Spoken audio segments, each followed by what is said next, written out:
Gebser, he was born in 1905. He passed away in 1973, and maybe the number one thing I hear back from my students, you may actually want to. That would be really funny if she ends up being on the recording. She's been in so many of my background. He was born in 1905 and he passed away in 1973. But the number one feedback I get from my students is it's like he's writing about our time, in Ever-Present Origin and his other writings as well. And his prescience, I think, comes from, I would attribute it more to a poetic sensibility that he had. One of my favorite lines from his writing is, poetry is the history of the dateless. And there's a sense that the poetic insights, the way he was able to sense and feel into the underlying crises of modernity in the 20th century, because he lived through 2 world wars and quite experientially. He was a bit of a refugee moving from Spain to France to Switzerland, very often right before the border closed. So he had a brushing with death in that time, and he really lived the kind of crisis that we read about in our history books about Europe in that era. But he had a deeper sense of what was ailing Western civilization, what was ailing modernity, and how it was resulting in the crisis that he was living through, and then therefore I think the crisis we're living through. Gebser's time, in many ways, was our time and is our time, between runaway technologies, social fragmentation and atomization, and this loss of a sense of a future. These are the themes that come up so much in his work, and he's not very negative as a writer. He's actually very, I feel, very inspirational and even aspirational in the sense that he had a clearer vision of what could be possible, and then also what was, if this was the world that was becoming coming undone, then there was also something else taking place in consciousness and culture that he saw through the arts and sciences. And he has this kind of very broad and expansive analysis of the arts and everything that was happening in his time, and pointing to a new way of sensing, a new way of relating to time that he pointed out even then. And in some ways, so when you engage his work, you can kind of filter the particular theorists he's speaking about, and really get an underlying sense that the characteristics and themes of what he described as this integral mutation, or this integral era, or a perspectival world, was also present, and therefore even more so today, I think. In a lot of ways, that both the diagnosis of our imploding civilization, but then also this prescience and intuition about something else that was emerging, both of those themes are present in Gebser's work, and I think they've both intensified. You read Gebser and you really feel a sense of him speaking to the kind of hyperatomization that we experience in the culture wars. Again, the degrounding that we're experiencing today. He speaks so well to that. He speaks almost personally to us. And also a sense of the future and what might be possible and how to relate to time differently. That was one of the fundamental themes of his writing and his life's work. And even the title of the book, Ever-Present Origin, there's a kind of time play he's telegraphing here, that the nature of time is much more relational and much more, let's say, the past and the future are in a dynamic and alive relationship with us in the present. Just that fundamental insight hooked me right from the get-go. And I had this sense that reading Gebser, I've been reading other theorists at the time, like Ken Wilber and other philosophers who talk about cultural evolution, but the way Gebser was able to speak about the past came alive. But then also in the same way, the future came alive too. There was a sense of, oh, this is alive in us, actually. Both the past and the future are alive in us. And I think if you engage with Gebser's work, and it's the kind of work that really can transform your life and really shift your embodied experience of time. And I think that's been, for me, what won me over. It wasn't abstract. It wasn't from a safe vantage point that I could view history. He kind of throws you into it and points out that history is alive in you. It's very much a kind of a chironic way of experiencing time, that it's a sort of moment of the change of the gods, right? There's something to Gebser that's very much like that.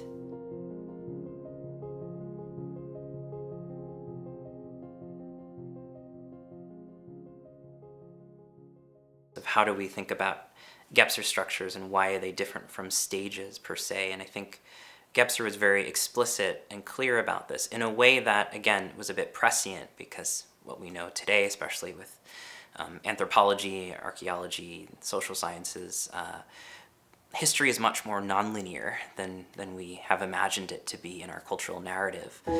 And for Gebser, the structures, why they're structures and not stages, is that they're always co-constituting us. They're always co-shaping us in the present. And they have their own, this is my own language for it, but it's sort of how I frame Gebser's work. Each of the structures have their own complementary form of complexity. And you can think of them almost like a kind of living bundle of different modes and states and orientations towards space and time.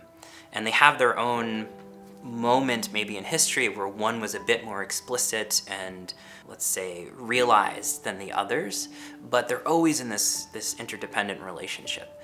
So when you read Gebser's work, you get this sense of this kind of web or net or mesh of different modes of sensing, thinking, being, that are just sort of dynamically shifting and changing across history.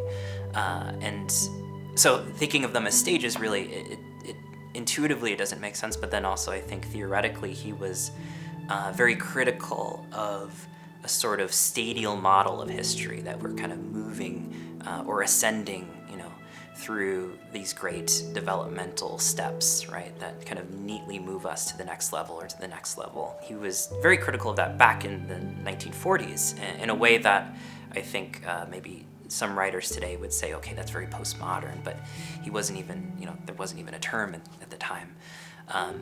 So yes, I would say history for Gebser is much more alive, it's much more dynamic, and much more complex.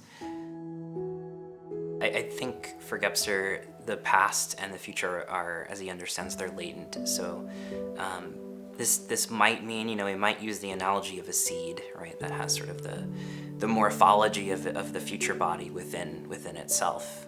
You might think of it that way. Another way to kind of think about it, and this is sort of the way I try to play with how I teach Gebser's understanding of time with my students, is, we think of ecology, we think of networks, we think of ecological thinking, right, as a much more relational thinking. We can practice transposing that understanding to time. This notion that time is relational, that the past and the future have an influence dynamically co-shaping the present. It kind of gives you an image of, I call it rhizome time. You can also call it relational time. And one of the terms I play around with in my writing is relational emergence. So there's this sense that time is this dynamic mesh, and what is already in the future has a shaping role on the present, a living role, in the same way that we might imagine that history shapes us, both in a much more, let's say, strictly sociological way or historiographical way, but also in perhaps the more poetic and spiritual ways that, our own ancestors shape who we are. There's a sense in Gebser that there's a spiritual presence of the future as well, that what we become has a kind of living relationship with us as we navigate the present. It's very difficult to sort of transmit how Gebser understood time, but one of the other themes that I think comes up in the terms he uses is transparency. When he talks about this integral mutation, he's talking about time becoming transparent. And that doesn't mean just seeing everything with the visual eye. It means participating in the whole. There's a sense of the whole that's there, that we're in relationship with, but we don't necessarily need to visually map it all out or know it all or exhaustively describe what it is. It's enough to be in relationship with it and to sense and to move from that different mode of knowing. That's not just abstract or intellectual. one of the more poetic terms he uses is diaphany, right? And one of the poetic fragments I love to use is his description of the world as the gentle diaphaneity of things, that there's a kind of transparency behind the phenomena of the world that shines through appearances and fulfills appearances, allows them to be what they are in relationship to each other. But yet, transparency is a word I think that's sort of loaded in our time, just in terms of information, surveillance, technology, etc. Or in a more positive sense, transparency of, governance or economics, etc. I don't think those are necessarily misaligned with Gebser's insights, but he's pointing to something much more phenomenological and even spiritual. Gebser has this line, when we are born we're crying, but when we die we should be smiling.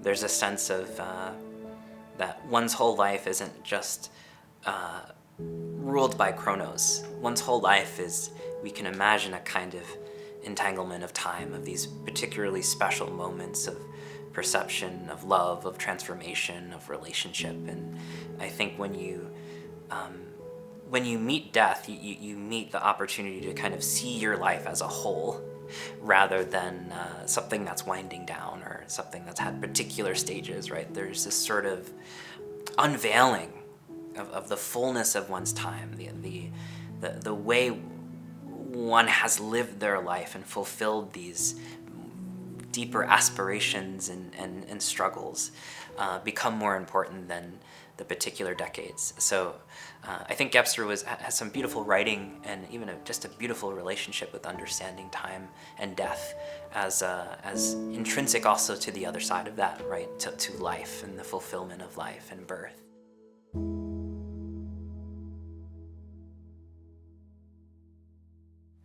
I think one of the major themes, this is not just Gebser's work, but I found it already sort of living in my own philosophical work and just in daily embodied life, which is how do we, the sense that the crisis we're in is a time crisis is, there's fundamental perceptive relationships with the world.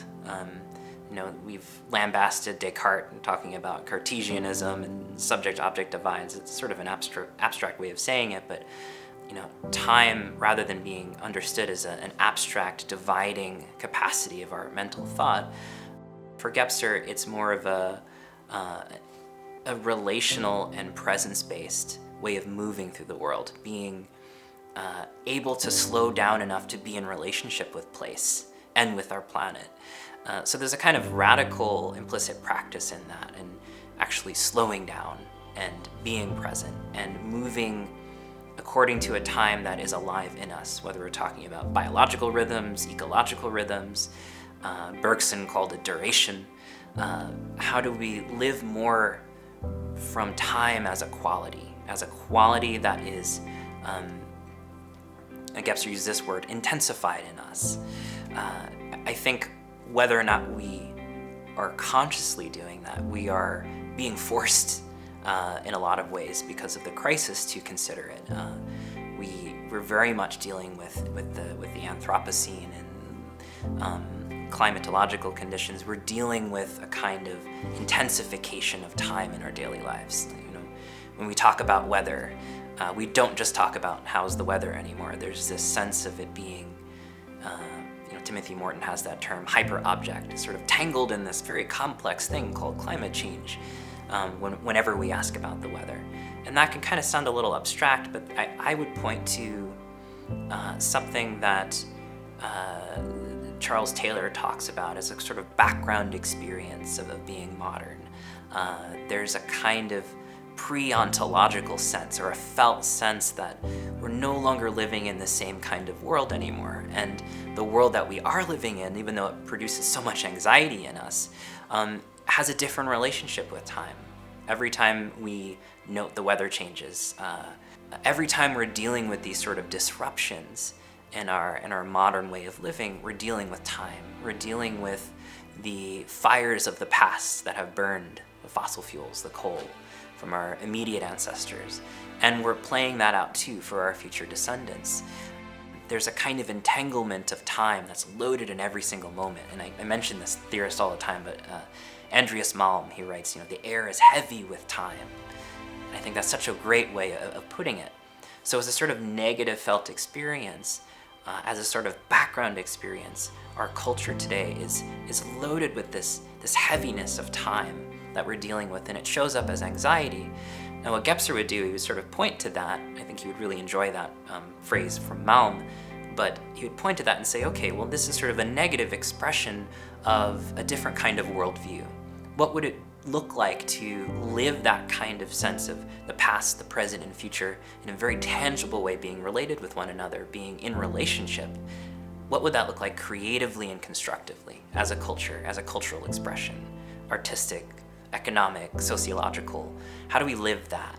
So we can get very abstract with it, but then also it kind of comes down to these very palpable moments of being present and being in relationship with place and planet.